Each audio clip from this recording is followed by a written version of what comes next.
제가 공부하면서 저분처럼 공부해야 되겠다 이렇게 지표로 삼았던 대학과 대학원 시절에 만난 은사 교수님 한 분이 계셨습니다. 제가 보기에 그분이 학자, 공부하는 사람이 어떠한 삶을 살아야 하는지 그것을 모범적으로 보여주셔서 제가 그렇게 생각했는데요. 학자의 기본은 공부하고 연구하는 일입니다. 그분이 꼭 계속해서 쉬지 않고 공부하고 연구하고 그렇게 새롭게 연구한 것을 또 제자들에게 알려주시고 그런 모범을 보여주셨습니다. 심지어 은퇴 직전에 1년 이제 안식년을 얻었는데 그 연세쯤 되면 진짜 안식하실 만도 하잖아요. 그런데 이 교수님이 안식년을 얻어서 본래는 서양 철학을 공부하셨던 분인데 우리나라 사상을 더 잘 알기 위해서는 그 원류인 동양 철학, 중국 철학을 좀 공부해야 된다 이런 생각에서 그 나이에 한자를 새롭게 공부하시고 중국으로 유학을 가셨습니다. 1년 동안 중국 유학 공부를 하신 후에 이제 돌아와서 전혀 새로운 분야, 자신은 서양 철학을 공부했는데 그때부터는 동양 철학, 한국 철학을 공부했어서 그래서 연구 활동을 하시고 또 논문도 내시고 책도 내시고 저희들에게 가르쳐 주시기도 하고 끊임없이 학자가 해야 할 길이 공부와 연구고 새로운 것을 제자들에게 알려줘야 한다는 그 사명을 알려주셔서 제가 그분을 공부의 모범으로 삼았던 기억이 있습니다. 근데 이분이 한 가지 독특한 점이 아직도 기억나는 그런 점이 있습니다. 이제 수업을 듣게 되면 성적을 주기 위해서 중간시험, 기말시험을 보게 되잖아요. 제 경험상 또 기억상으로는 대부분의 교수님들이 시험 출제를 하게 되면 그 문제에 대한 답을 가능한 한 답안지에 많이 적어야 됩니다. 그래야 이 친구가 공부를 좀 했구나, 그래서 아는 것이 좀 있구나 그렇게 판단하셔서 대부분의 교수님들이 많이 쓰면 그래서 어떤 분은요 이 선풍기 앞에다가 이 답안지를 날려서 앞에 떨어지는 것은 공부를 많이 해서 많이 썼으니까 무거우니까 점수를 많이 주고 멀리 날아가는 것은 공부를 안 해서 적게 썼으니까 성적을 잘 안 주고 뭐 이런 농담까지 하시고는 했거든요. 대부분의 교수님이 그랬습니다. 그런데 이분은 답안지는 무조건 짧게 써야 됩니다. 심지어 전설로 한 문제당 3줄을 넘어가면 A를 받을 수 없다 이렇게 전설이 내려왔고 제가 시험 삼아 6줄을 적으니까 B를 주시고 3줄, 4줄을 적으니까 A를 주시더라고요. 근데 그분의 지론이 있습니다. 나중에 수업 시간에 왜 그렇게 하시는지 이제 제자들이 여쭈었죠. 그랬더니 하시는 말씀이 무엇인가를 진짜 아는 사람은 예를 들면 300페이지, 500페이지, 1000페이지 되는 책을 읽어도 그 책을 정확하게 읽고 내용을 잘 아는 사람은 한두 마디, 한두 줄로 핵심을 요약할 수 있다. 그게 진짜 아는 것이다. 그렇게 말씀하시더라고요. 왜 제가 이런 말씀을 드리냐면요. 웨스트민스터 소요리 문답을 지금 이번 달에 나누고 있잖아요. 그 30쪽에 해당되는 몇 가지 문답을 나누고 있는데 오늘 특별히 3문답을 이렇게 주중에 연구하면서 이 교수님의 말씀이 계속해서 떠올랐습니다. 웨스트민스터 소요리 문답이 이제 한 6년 동안 1643년으로부터 49년까지 이제 장로교의 영향을 받은 웨스트민스터 총회에서 151명의 대표를 정합니다. 그리고 목사님하고 신학자가 121명, 상원의원이 10명, 하원의원이 20명, 151명이 1163회 만나고 회의를 해서 만들어낸 장로교의 핵심 요리 문답이 대요리 문답과 소요리 문답입니다. 대요리 문답은 목회자와 신학자를 위한 것이고, 소요리 문답은 평신도 교리 교육을 위한 그러한 모든 성경을 기초로 해서 성경의 핵심적인 내용들을 담고 있는 그런 문답서입니다. 특히 오늘 제3문답은 우리에게 무엇을 가르쳐 주냐면요, 이 151명의 대표가 모여서 성경의 모든 말씀을 요약하면서 소요리 문답을 만들었는데, 그 성경 66권, 여기에 있는 하나님의 말씀 전체를 한두 마디로 요약하면 그 핵심 내용이 무엇일까? 그것입니다. 그래서 계속해서 그 교수님의 이야기가 떠올랐고, 이 151명의 대표자가 정말 성경을 진짜로 잘하는 분들이었다, 그런 결론을 내리게 된 거죠. 제가 지난 시간에 소요리 문답이 꼬리에 꼬리를 무는 형식으로 구성되어 있다, 그렇게 말씀드렸죠. 첫 번째가 인생은 무엇을 목적으로 살아가야 되는가, 우리 인생이 알아야 할 그리고 추구해야 할 제일 되는 목적이 무엇인가, 그것을 묻고, 인생의 제일 되는 목적은 하나님을 영화롭게 하고 그분만 즐기는 것입니다, 이렇게 답합니다. 이 문은 1답에 이어져서, 그렇다면 우리가 하나님을 영화롭게 하고 그를 즐거워할 수 있는 방법을 어떻게 알 수 있습니까? 그것을 묻고 어떻게 답하지요? 우리는 하나님의 감동으로 된 신구약 성경, 하나님의 말씀을 통해서 하나님을 영화롭게 하고 그분을 즐거워하며 사는 방법을 알 수 있습니다, 이렇게 대답합니다. 3문은 이 답에 이어져서 하나님의 말씀인 그 성경의 핵심 내용이 무엇인가를 묻고 우리에게 가르쳐 줍니다. 그래서 이렇게 묻죠. 성경이 주로 가르치는 것이 무엇입니까? 이렇게 묻습니다. 우리에게 하나님을 영화롭게 하고 하나님을 즐거워하며 살아가는 방법을 알려주는 성경의 핵심 내용을 제가 말씀드린 그 교수님처럼 한두 마디로 혹은 한두 줄로 요약하면 어떻게 될까요? 이런 질문입니다. 다 오늘 잊어버리라도 성경 66권의 핵심 내용은 이 두 가지다, 이것만 기억하시면 좋겠습니다. 이렇게 답하죠. 성경은 주로 사람이 하나님에 대하여 무엇을 믿어야 하며 하나님이 사람에게 요구하는 의무가 무엇인가 하는 것을 가르칩니다. 그러니까 성경 66권, 너무도 많은 하나님의 말씀이 기록되어 있는데 그 모든 말씀을 요약하면, 첫째는 하나님에 대하여 우리가 무엇을 믿어야 될까, 믿음에 관한 것, 그것이 기록되어 있고, 두 번째는 하나님이 우리 인생에게 어떻게 살라고 요구하시는가, 하나님이 원하시는 삶이 무엇인가, 삶에 관한 내용이 적혀 있다는 거죠. 믿음과 삶, 그것이 성경 66권의 핵심 내용입니다. 그래서 오늘은 이 두 가지를 여러분과 간단하게 나누고 이 말씀에 의지하여 함께 기도하면 좋겠습니다. 첫 번째로, 성경은 사람이 하나님에 대하여 무엇을 믿어야 하는지를 가르칩니다. 여러분, 성경 말씀에 보면 핵심이 믿음입니다. 하나님을 믿고 예수님을 믿고 성령님을 믿는 게 제일입니다. 믿음에 관한 말씀들이 수없이 기록되어 있는데 그 믿음에 관한 핵심 내용, 그것을 담고 있는 것이 히브리서 11장 믿음장이잖아요. 그리고 믿음의 모범을 따라 살아간 선조들의 이야기가 간단하게 적혀 있잖아요.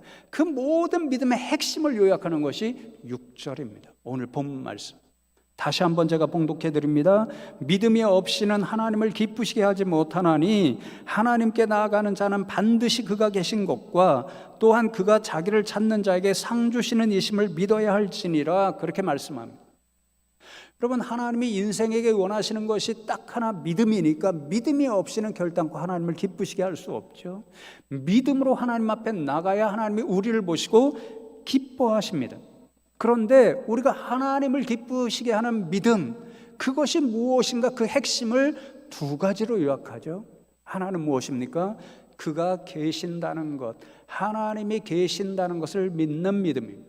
하나님이 계신다는 사실을 믿는다는 것은 하나님이 존재하신다. 세상 사람들이 그렇게 묻잖아요. 제 친구도 저랑 그것 때문에 큰 싸움이 됐는데 하나님이 없다라는 거예요. 하나님이 어디 계시냐, 하나님이 존재하신다는 것을 증명해봐라. 그래서 고등학교 시절에 크게 싸웠거든요, 제 친구랑. 그런데 하나님이 계신다라는 것을 믿는다는 것은 하나님 존재에 대한 확실한 믿음을 갖는다. 하나님이 어제도 살아계셨고 오늘도 살아계시고 앞으로도 영원토록 살아계신다, 존재하신다는 것을 믿는 믿음입니다. 그 믿음이 하나님을 기쁘시게 하는 거예요. 왜 그럴까요? 그것이 바로 우상과 하나님 사이의 결정적인 차이고, 그래서 우상 숭배하지 말고 하나님을 믿어야 하는 결정적인 이유가 되기 때문에 그렇습니다. 그것을 가장 확실하게 알려주는 성경 기자가 예레미야 예언자입니다. 예레미야 10장 말씀에 보면 그 말씀이 너무도 정확하게 기록되어 있는데, 10장 10절 전반절에 보면 오직 여호와는 참 하나님이시요 살아계신 하나님이시요 영원한 왕이시라 그렇게 말씀하고, 이어지는 14절 후반절에 보면 정반대로 우상은 어떤 존재인가? 이는 그가 사람입니다. 사람이 만든 우상은 거짓 것이요 그 속에 생기가 없음이라 그렇게 말씀합니다. 여러분, 하나님이 참 하나님이신 반면에 우상은 거짓된 것인 까닭이 어디에 있다라고 이야기하죠. 하나님은 살아 계시기 때문에 참 신참 하나님이시고 참 우리의 왕이시라고 말씀합니다. 반면에 우상은 그 속에 생기가 없다, 생명이 없고 살아있지 않기 때문에 사람이 나무로 만들고 흙으로 만들고 또 돌로 만들고 비싸게 만들기 위해서는 금으로 만든다고 할지라도 생명이 없기 때문에 참신이 아니라는 거예요. 그러니까 하나님이 살아 계시다라고 믿는 믿음은, 나는 하나님만이 살아 계시는 참 하나님이라고 믿기 때문에 그 하나님만 섬깁니다. 나는 결단코 우상 숭배자가 되지 않겠습니다. 그런 믿음입니다. 성경을 보면요, 하나님께서 제일 싫어하는 게 뭐죠? 자신을 버리고 우상 숭배하는 일입니다. 첫 번째 계명, 두 번째 계명이 바로 그것을 말씀하잖아요. 그 하나님을 믿는다, 살아계심을 믿는다는 것은 나는 하나님만 참 하나님이므로 그분만 섬기고 예배해야지, 우상은 결단코 숭배하지 않겠습니다, 우상 숭배자로 살지 않겠습니다, 그런 믿음의 고백이니까 하나님께서 보시고 기뻐하시는 거예요. 두 번째는 그가, 하나님이 자기를 찾는 자에게 상 주신다는 것을 믿는 믿음입니다. 여기에서 찾는다라는 말씀이 핵심입니다. 저는요, 때때로 제가 목사로서 참 좀 죄송한데요, 말씀 연구를 더 깊이 하고 많이 해야 되는데, 표면적으로 찾는다 그러니까 하나님을 찾을 때 우리가 기도의 방법을 이용하잖아요. 뭔가 간절한 기도 제목이 있으면 하나님을 찾아서 그냥 막 부르짖어 기도하잖아요. 그러니까 이 말씀이 찾는다 그러니까 하나님께 기도한다 이렇게 생각했고, 상 주신다 이 말은 당연히 상 주신다는 것은 기도 응답해 주신다 이 뜻으로 새겼습니다. 근데 이번에 말씀을 좀 더 깊이 연구해 보니까요, 뭐 저처럼 생각하는 분들도 있지만 보다 전문적인 연구를 보니까 그게 아닙니다. 이 핵심이, 찾는다는 말의 의미를 이해할 수 있는 핵심이 뭐냐면요, 상 주신다는 것입니다. 상 주신다는 원어의 의미가 뭐냐면요, 보상해 주신다 이것입니다. 그래서 하나님을 어떻게 표현했냐면, 영어로 성경으로 보니까 리워더, 보상해 주시는 분, 보상자라고 해석했더라고요. 여러분, 여러분의 삶의 경험에서 여러분이 어떤 때 보상을 받나요? 네, 더운데 지쳤는데 묻지 말아요. 귀찮습니다. 그건가요? 보험 다 드시잖아요. 건강보험 들고 자동차 보험 들고 그러시잖아요. 우리 교회도 보험 하시는 성도님도 있잖아요. 보험을 왜 듭니까? 이거 뭔가 건강을 해쳐서 손해가 생기면 보상을 받기 위해서. 자동차 보험도 역시 손해가 생기면 보상을 받습니다. 그러니까 여러분, 여기 찾는다는 게 하나님이 보상해 주신다. 근데 기도하는 게 손해가 아니잖아요. 그러니까 기도하는 일을 통해서 하나님이 기도 응답해 주신다, 그것이 상 주신다는 뜻이 아니라는 것입니다. 우리 인생이 하나님 앞에 살아갈 때 어떤 때 세상의 관점으로 볼 때는 손해가 되는 일이 있다는 거죠. 이게 어떤 일일까요? 희생하고 수고하고 헌신할 때입니다. 그러니까 찾다라는 말은 하나님을 위하여, 하나님의 교회를 위하여 수고하고 헌신하고 희생한다는 것입니다. 사람들이 볼 때는, 인간적으로 판단할 때는 그것이 손해입니다. 그러나 하나님이 분명히 보고 계시고 그것을 기억하시고 상 주신다, 보상해 주신다, 그 뜻입니다. 이러한 믿음을 가지고 대표적으로 살아간 분이 히브리서 11장에 기록되어 있습니다. 모세입니다. 24절로 26절 말씀을 보면, 믿음으로 모세는 장성하여 바로의 공주의 아들이라 칭함받기를 거절하고 도리어 하나님의 백성과 함께 고난받기를 잠시 죄악의 낙을 누리는 것보다 더 좋아하고 그리스도를 위하여 받는 수모를 애굽의 모든 보화보다 더 큰 재물로 여겼으니 이는 상 주심을 바라봄이라. 그렇게 말씀합니다. 이 히브리서 11장 6절에 자기를 찾는 이에게 상 주시는 분임을 믿어야 할지니라, 이것을 자세하게 풀이한 말씀이 이 말씀이고, 그렇게 살아간 대표자가 모세입니다. 모세는 애굽 공주의 아들이었습니다. 부귀 영화와 권세를 마음껏 누릴 수 있는 사람이었습니다. 바로의 공주의 아들, 모든 영광을 누릴 수 있는 사람, 애굽의 모든 보화, 그것을 누릴 수 있는 사람이었습니다. 그런데 그는 그것을 포기했습니다. 세상 사람이 판단하고 인간적으로 판단하기에는요, 바보 멍청입니다. 그런데 모세는 그것을 내려놓고 고난의 여정을 기꺼이 걸어갔습니다. 하나님이 맡겨주신 사명, 애굽의 바로 왕을 만나고 위협받고 이스라엘 백성들을 애굽에서 건져내고 광야로 이끌어 나갈 때에 수없이 이스라엘 백성들에게 원망받고 불평받고 40년 동안 광야를 헤매어 살고, 그리고는 억울하게 자신의 백성 이스라엘 백성들 때문에 하나님 약속하신 가나안 복지에는 들어가지 못하는 그 고난의 여정을 기꺼이 걸어갔습니다. 부귀 영화를 내려놓고 고난의 여정을 기꺼이 걸어간 모세의 믿음이 무엇이었습니까? 좀 전에 읽은 26절에 이는 상 주심을 바라봄이라. 이는은요, 영어로는 다 for 혹은 because, 왜냐하면입니다. 성경의 이는은 전부 왜냐하면, 이유입니다. 왜 그런 삶을 살아갈 수 있었는가? 모세가 상 주심을 바라봄이라. 하나님께서 상 주시는 일을 바라보고 생각하고 기대했고 소망했기 때문에 그 고난의 여정, 수고와 희생과 헌신의 길을 기꺼이 걸어갔다라는 거예요. 하나님은 무슨 상을 주실까요? 히브리서에서 이야기하는 상급이 있죠. 5장부터 7장까지 영원한 안식입니다. 하나님 나라에서 하나님께서 주실 영원한 안식, 영원한 생명, 생명의 면류관. 모세는 그것을 바라보고 기꺼이 고난의 길을, 수고와 헌신의 길을 걸어갔다는 것. 그 사실을 믿는 믿음이 하나님을 기쁘시게 한다는 것입니다. 예전에 믿지 않는 친구 하나가 제가 목사가 된다고 하니까 깜짝 놀라서 저에게 자기는 교회 다니는 사람들을 이해할 수 없다, 그렇게 이야기하더라고요.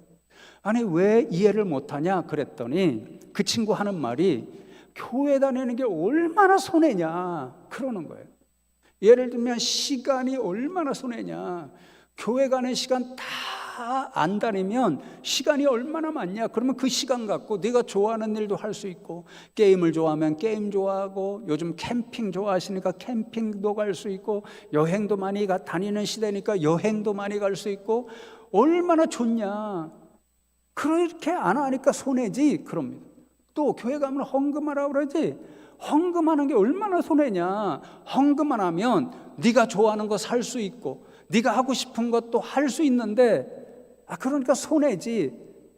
손해보는 삶을 살아가는 게 교회 다니는 건데, 그러니까 자기는 이해할 수 없다라는 거예요. 믿지 않는 사람은 이해 못합니다. 모세가 왜 부귀 영화를 다 내려놓고 고난의 여정의 길을 갔는지 이해 못합니다. 세상의 사람들이 보기에는 다 손해이기 때문에 그 왜 손해를 감당하며 그 일을 하는지, 교회를 다니는지, 왜 수고하고 헌신하는지 이해를 못하는 거죠. 그러나 여러분, 오늘 성경은 분명히 이야기합니다. 하나님은 분명히 약속하십니다. 하나님은 지금도 우리의 희생과 수고와 헌신, 하나님과 교회와 성도님들 위해서 수고하는 것 다 보고 계십니다. 그리고 반드시 상급으로 보상해 주십니다. 하나님 나라를 주시고 생명의 면류관을 주시고 영생의 선물을 주십니다. 그러니 여러분, 하나님을 위하여, 교회를 위하여, 성도를 위하여 수고하고 헌신하고 희생하는 것, 세상 사람들이 생각하는 것처럼 결단코 손해보는 길이 아닙니다. 하나님이 준비하신 가장 놀라운 복들을 누리는 그런 상급을 받는 축복의 통로인 줄로 믿습니다. 그 믿음이 하나님을 기쁘시게 해드리는 것. 두 번째로, 성경은 하나님이 사람에게 요구하시는 의무가 무엇인가를 가르쳐 줍니다. 우리가 얼마 전에 소요리 문답체의 39문답을 통해서 이거 배웠지요. 함께 나누었지요. 3문답, 이어지는 4문답으로부터 38문답까지 우리가 하나님에 대하여 무엇을 믿을까를 가르쳐 줍니다. 그리고는 39문답부터 107문답까지 하나님께서 우리에게 어떻게 살라고 요구하시는가, 그 의무, 하나님의 뜻을 우리에게 가르쳐 줍니다. 여러분, 하나님께서 사람에게 요구하시는 의무가 무엇이라고 우리가 공부했죠? 기억하시나요? 망각도 하나의 은혜입니다. 하나님께서 요구하시는 유일한 의무는 하나님께서 계시하신 뜻, 나타내신 뜻에 복종하는 것이라고 가르쳐 줍니다. 그러면 이 궁금한 게 뭐냐면요, 우리가 하나님의 뜻대로 살고 싶습니다. 하나님이 요구하시는 의무대로 살고 싶습니다. 그러면 우리가 하나님의 뜻을 어떻게 알 수 있는가, 그게 궁금하잖아요. 어떻게 알 수 있을까요? 여러 가지 방법이 있지만 가장 확실한 방법은 성경입니다. 성경을 통해서 우리는 하나님께서 우리에게 어떻게 살라고 하시는지 그 뜻과 요구, 그 의무를 알 수 있습니다. 왜요? 지난 시간에 공부했죠. 성경은 하나님의 감동, 하나님의 뜻으로 기록된 말씀이기 때문에 성경을 통해서 하나님이 우리에게 살라고 말씀하시는 그 뜻, 그 의무를 발견하여 순종하며 살 수가 있는 거예요. 그런데 여러분, 예수님께서 직접 요약해 주셨습니다. 또 소요리 문답 42문답에 보면 그대로 또 우리에게 가르쳐 주는데요, 성경에 나타나 있는 모든 하나님의 뜻을 단 두 마디로 요약할 수 있다고 그러죠. 예수님께서 요약해 주시죠. 위로는 하나님을 사랑하고 옆으로는 이웃을 내 자신과 같이 사랑하라는 두 말씀으로 요약해 주십니다. 마태복음 22장 37절로 40절에 예수께서 이르시되 내 마음을 다하고 목숨을 다하고 뜻을 다하여 주 너의 하나님을 사랑하라 하셨으니 이것이 크고 첫째 되는 계명이요 둘째도 그와 같으니 내 이웃을 내 자신과 같이 사랑하라 하셨으니 이 두 계명이 온 율법과 선지자의 강령이니라, 그렇게 말씀합니다. 그러니 여러분, 하나님의 뜻대로 산다는 것, 하나님께서 우리에게 요구하시는 의무가 무엇인가요? 하나님을 사랑하고 이웃을 사랑하는 것입니다. 성도님들을 사랑하시는 것입니다. 여러분, 하나님 사랑하시죠? 하나님 옆에 계신데, 여러분 옆에 계신 성도님들도 사랑하시죠? 제가요 이미 여러 차례 예고한 대로 올해는 기회가 되는 대로 이제 하나님 앞에 물질 생활하는 중요성, 그 성경적 의미를 여러분에게 이제 말씀드리려고 하는데요.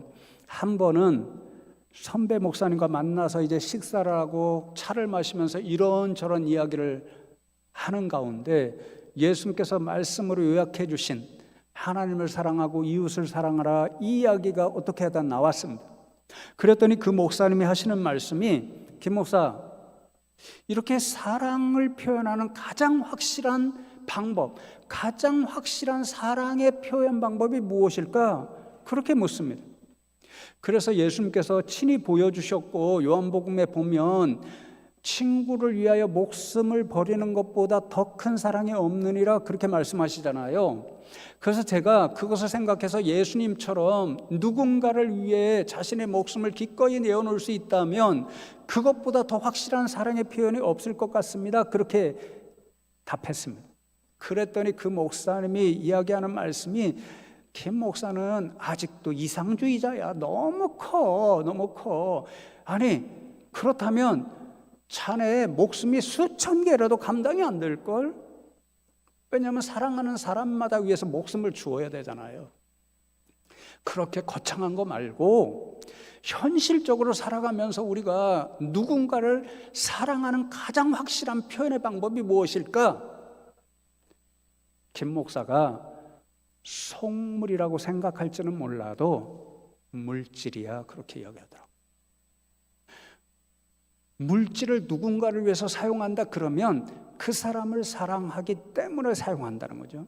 오늘날은 우리가 너무도 잘 압니다. 세상을 살아가면서 물질이 너무도 필요하고 가장 중요한 시대 가운데 우리가 살아갑니다. 그러니 이 시대 가운데 그 중요하고 귀한 물질을 누구를 위해서 사용한다 그러면 그 사람을 사랑하니까 사용한다는 거죠. 여러분, 그때 당시에 제가요 속으로 선배님 진짜 속물이시네요, 그렇게 생각했습니다. 그런데 제 자신을 살펴보아도, 여러분들 살아가는 현실을 보아도요 현실적인 모습이 맞는 것 같더라고요. 그래서 예수님도 뭐라고 말씀하시죠? 마태복음 6장 20절에 보면 보물을 하늘에 쌓아라 말씀하신 후에 21절에 내 보물이 있는 그곳에는 내 마음도 있느니라 그렇게 말씀합니다. 내 마음도 있느니라, 이 말씀은 마음이 간다, 관심이 간다, 그래서 사랑한다, 이 표현입니다. 이 뜻입니다. 보물, 물질이 있는 곳에 마음이 가죠, 당연히. 그런데 그 마음이 가는 물질을 누구에게 사용합니다. 그러면 그 누구에게 사용하는 사람에 이미 마음이 가 있고 관심이 가 있고 사랑한다는 것을 뜻한다는 말씀입니다. 여러분, 우리의 자녀들에 대한 것은 너무도 당연하죠. 부모님들로서 여러분 자녀를 위해서 아낌없이 써도 아깝지 않죠. 사랑하니까요. 어르신들이 수없이 하는 말씀이 있죠.